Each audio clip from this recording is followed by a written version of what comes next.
Hey everyone, this is the review for Gamer. Now, Gamer stars Gerard Butler. Now, I'm not going to really explain the story at all because, well, first of all, there barely really is none. The plot is kind of so I'll kind of explain it the way I saw it. Gerard Butler is pretty much a super badass, pretty much. At least it seems like that. If you didn't see the trailer or anything, then blah blah blah, whatever. It seems that way, but he's actually controlled by a person. So it's a new kind of first-person shooter, if you know FPS or something like that, which you control an actual real person in these kind of firefights to the death, pretty much. Now, yeah, this game was created by I forgot his name. Oh, his name is Ken Castle, I think. Ken Castle, who is played by Michael C. Hall. Michael C. Hall was Dexter. I never saw Dexter yet. It looked really good, so I might go see that show. But he was actually decent in this movie. Gerard Butler is the only thing that really saved it for me, to be honest, uh, because he did a great job.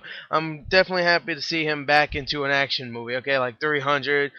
If he stays like this, then fine. I saw the trailer for Law Abiding Citizen too, and that looks pretty decent too. But that might not be like a big action movie. That kind of looks kind of like a torture kind of movie because I think his mom or like not his mom, his fucking wife died, so now he's gonna go torture people that had anything to do with it.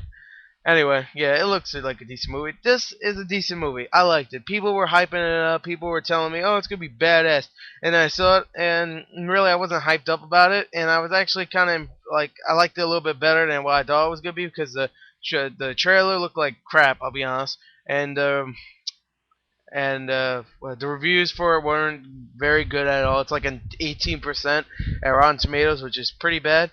Now, I don't know the kid's name, but he plays the guy that controls Gerard Butler.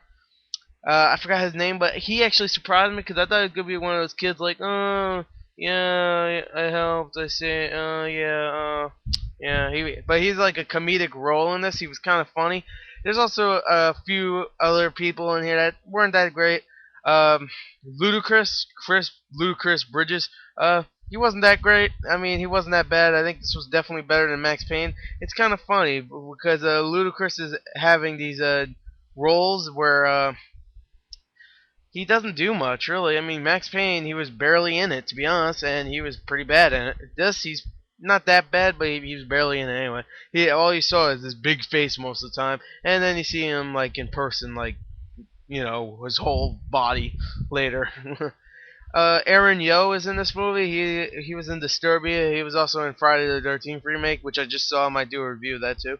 He was in that, and he was okay, I guess. He really didn't do anything. His name was Dude, because this program, what Ludacris is trying to do is he has this little program where he wants to stop this games because it's killing people. Pretty much, it's not right. Okay, yeah. So he wanted to stop this. It's called Humans with a Z, which is kind of gay, but yeah. So he is the Humans dude. That's his name. Aaron Yo, if you don't know him, he was in Disturbia. He was Shia LaBeouf's friend in that movie, and he was also in Friday the 13th. He was the Asian guy that gets killed by Jason. Sorry if I ruined that, but come on. Anyway, yeah.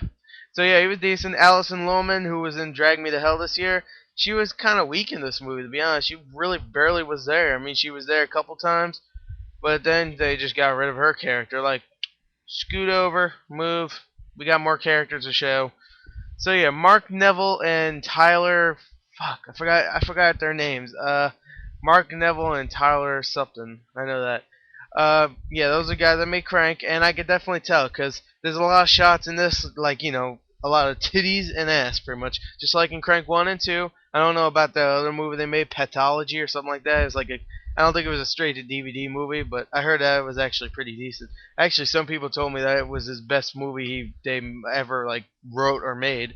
Let's see what their names are again. Yeah, it's at 19% at Rotten Tomatoes.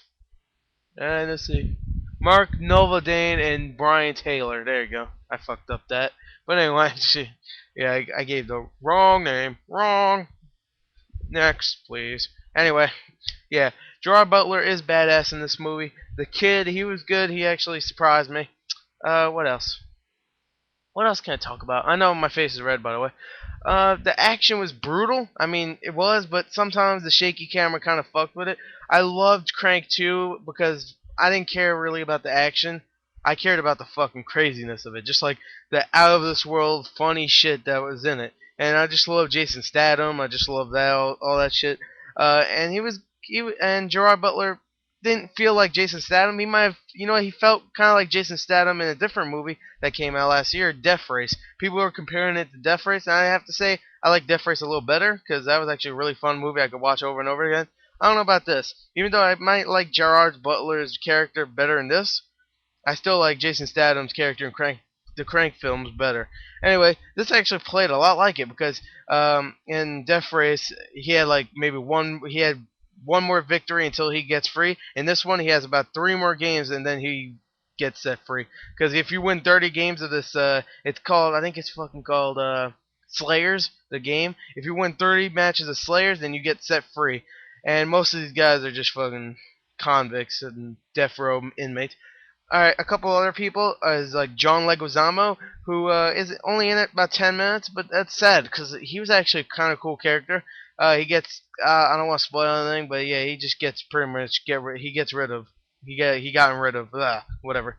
Also, Terry Crews is in this movie. If you don't know, he was Big Mac in or whatever his name is, like the McDonald's guy from what the hell, The Longest Yard remake. He was also in Street Kings. He was Keanu Reeves' partner in that movie. You know what? He just was only in here to do one thing only, look like a big, tough black dude, and he did that. And Gerard Butler's only there to look like a big, tough white dude, and they did that too. So they also fought off, which is probably I don't want to say this in a weird way, but the gayest payoff I've seen in a movie this year. Alright, I want to see them battle out, finally, one last fight, like one big ass fight, and oh my god, if you saw the ending, you would know what I'm talking about. But yeah, he just, I don't want to ruin it, but anyway, I liked it. The brutal violence, very violent. There was one part where I was like, oh, that guy's just standing there for no reason. Ooh, there goes his head. Because he's just like standing there. It looks like he's smiling too. I couldn't tell. He was like, boom, head blown off.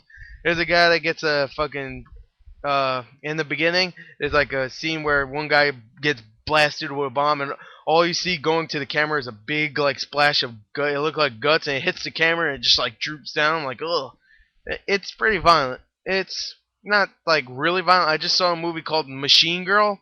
If you want a really violent movie, go watch that.